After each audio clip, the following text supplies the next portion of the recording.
Hello, Internet, and welcome to this week's edition of 1 Minute Answers from 1 Minute Economics, where I answer your economics related questions in a minute or so each. Before getting started with today's topic, which is asset bubbles, there are two things I'd like to do.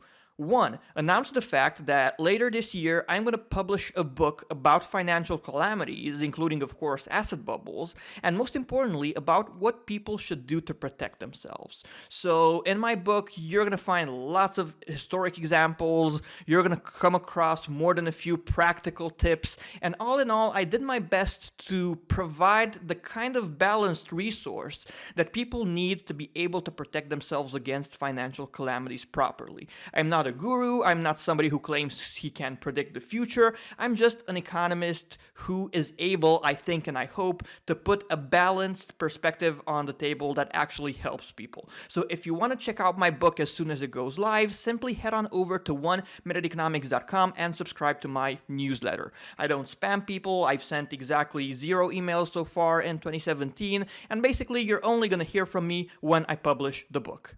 Number 2.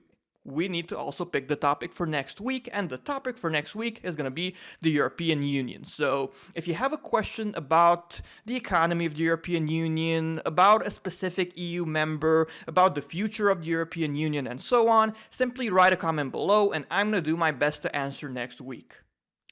Today's first question has been asked by a very good friend of the channel, by Manuja, who would like to know if asset bubbles are indicative of a healthy or an unhealthy economy. And he has mentioned that on the right, for example, some people believe bubbles are caused by government and or central banking intervention, and he would like my input on this with, if possible, historic examples as well. Now, before answering the question, I want to invite you guys to check out the playlist about asset bubbles that I have here on the channel, and where I talk about popular asset bubbles like the dot-com bubble, as well as more obscure ones like the real estate bubble back in the 1920s in Florida. So be sure to check it out. And to answer the question, it's important to understand that bubbles can be all over the place. Like, for example, some bubbles don't affect the economy of their country all that much. Like, for example, the tulip mania didn't affect the economy of the Dutch Republic to a huge degree. But then again,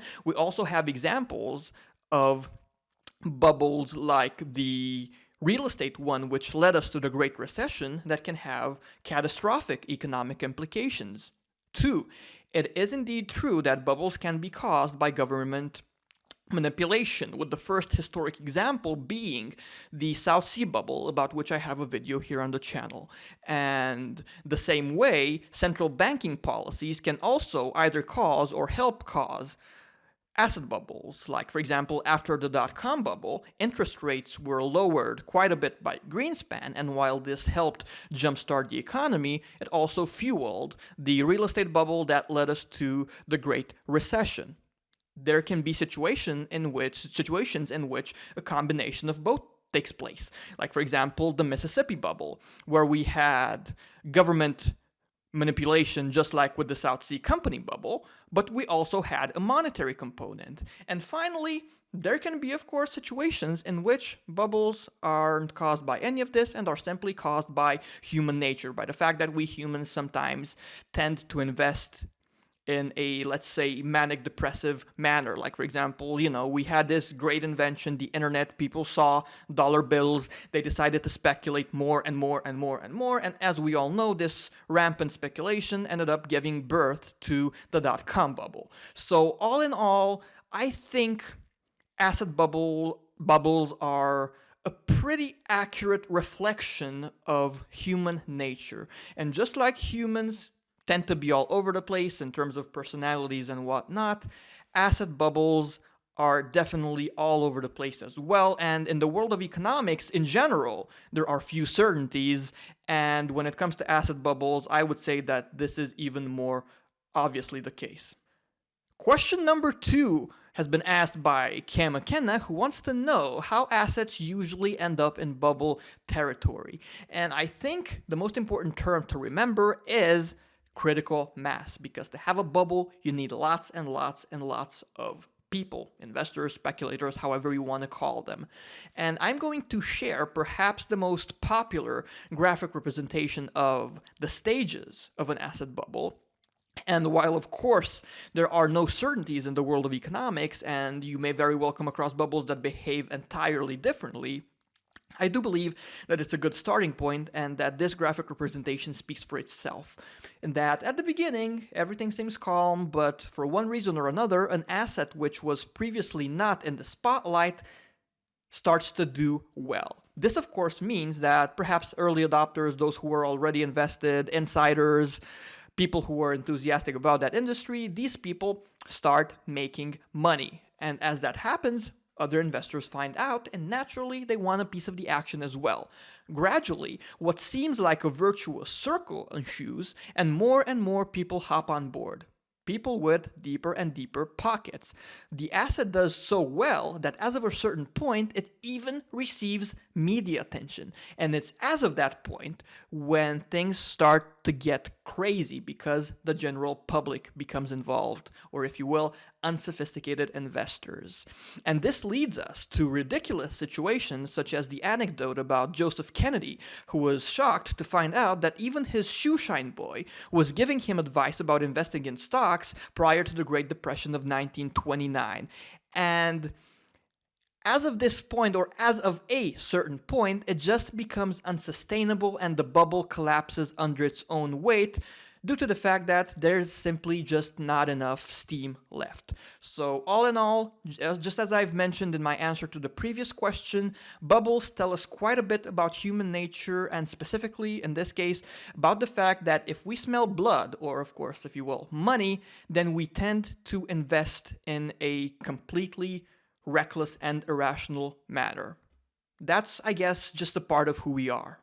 Today's third and final question revolves around our tech industry, and specifically I'm asked if I think it's likely to crash due to things being overweight, and also if I see elements attributable to bubbles. Now, a quick answer would be yes. I definitely see quite a few bubbly elements which should make us raise a proverbial eyebrow, and most of them revolve around the fact that technology companies are simply valued based on different metrics than, good old brick and mortar valuation. Like, for example, if you look at a traditional business, at the brick and mortar business, for example, most of your questions will be related to how much money it makes.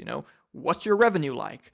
What are your profit margins like? And so on. In the tech space, however, we don't talk enough about this stuff, and instead we refer to things like how disruptive is your technology, how likely is the platform to blow up, and so on and so forth. So not as much time and energy is dedicated to discussing money-related aspects, and this leads us to situations which do seem quite a bit ridiculous, and that you have companies that aren't making any money and that, realistically speaking, aren't very likely to start making money anytime soon at huge valuations. And this is most definitely a warning signal. However, as an economist, I like to stay away from predicting the future because us humans are pretty terrible at doing that. So please don't interpret what I'm saying as me telling you to, short tech stocks as of this point. Not at all. Remember that the market can remain irrational for longer than you can remain solvent.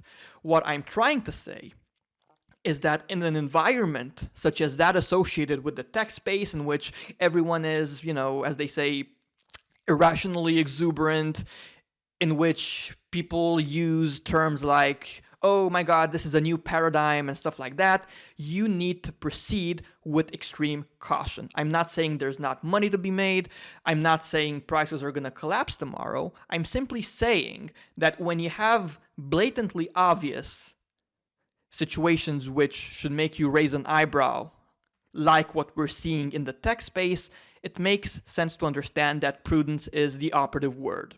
That's it for today, guys. Thanks a lot for tuning in to yet another edition of 1 Minute Answers from 1 Minute Economics. And as always, please like my videos, share them with your friends on Facebook and on other platforms, comment, be active in the community, and of course, subscribe to 1 Minute Economics if you haven't by now.